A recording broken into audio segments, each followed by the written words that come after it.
Жарқыраған лава, пирокластикалық ағындар, үлкен күлбағын. Жанартау атқылауы таң алдырады және қорқыныш тудырады.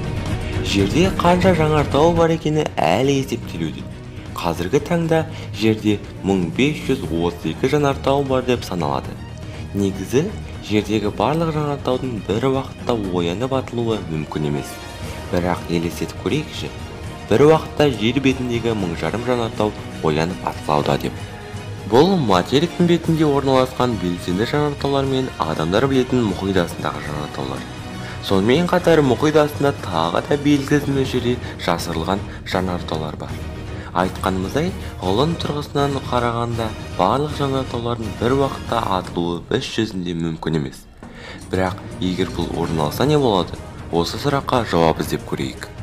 Тек құрлықтағы жанартаулар жарылатын болса да, оның салдары ядродан да әлде қайдан нашар болатын бір қатар өзгерістерге алып келеді. Кез келген атқылаудағы ең үлкен қауіп жанартау күлі мен газдар. Жанартауларға жақын жерде тұратын адамдардың қайтыс болуы, климаттың одан ары өзгеру нәтижесінде басқалары не күтетінін салыстырғанда ештеме емес. Қараңғылыққа бату. Жанартау күлінің қалың қабаты күн сәулесін жабады. Барлық жерді қараңғылық басады. Бұл өсімдіктердің фотосинтез жасауына кедергі келтіріп, өсімдіктердің ауаны фильтрлеу жұмысын бұзады. Және тиісінше күннің көзі көрінбегендіктен температураның төмендеуіне әкеледі. Күлдің қалдықтары ауада кем дегенде 10 жыл қалады. Айта кету керек, барлық жанартаулардың үлкен көлемде күл шығармайды. Мысалы, Гавайидегі жанартау лаваның жаппай төгілуімен сипатталады. Алайда, ақш-тың геологиялық қызметі құрастырған 1000 жарылуы ықтимал қаупі жанартаулардың тізіміне Солтүстік Американың бүкіл аумағын күл қабатымен жапалатын әйгілі Йеллоустон кальдерасы кіреді. Салқындау. Қышқыл жаңбыр барлық дақыл түрлерін жояды. Құрамында тұз қышқылы, фтор сутегі, күкірт сутегі және күкірт диоксиді бар газдар теңіздер мен жер асты суларын ластайды.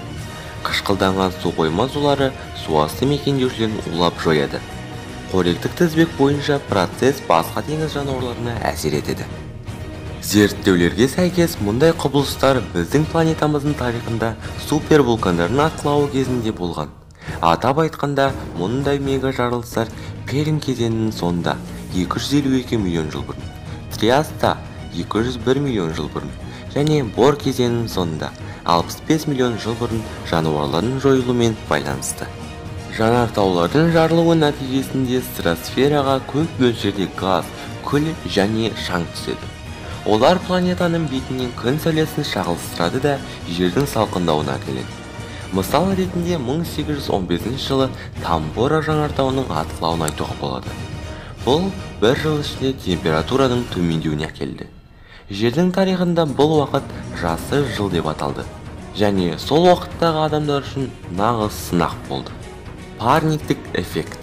Бұл вулканның атқылауы нәтижесінде парниктік газдардың, яғни көмір қышқыл газының бөлінуі болып табылады. Олар ғаламдық салқындануға әкеп соғады. Бірақ егер барлық 1000 жанартау бірден жарылып кетсе, онда сіз мүлдем басқа әсер күте аласыз. Бор кезеңінде көміртегі диоксиді теңіз өмірінің көп бөлігін жойып, мұхит айналымының бұзылуына әкелді. Бор кезеңінің соңына қарай шамамен 90 миллион жыл бұрын оның көміртек диоксидінің атмосферадағы деңгейі бүгінгіден 2,5 есе жоғары болды. Біреу аман қалады ма? Планетада тірі жан нәрсе қалады ма?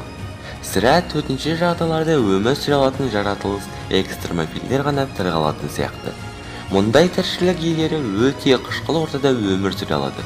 Мысалы, Йеллоустонның ыстық жерін, сонымен қатар жер асты бункерлерінде құтқарыла алатын адамдар және орбиталық станциядағы ғарышкерлер тірі қалады деген болжам бар. Осымен бұл видеомызда соңына келді. Сіздерге қызық болды деген ойдамыз.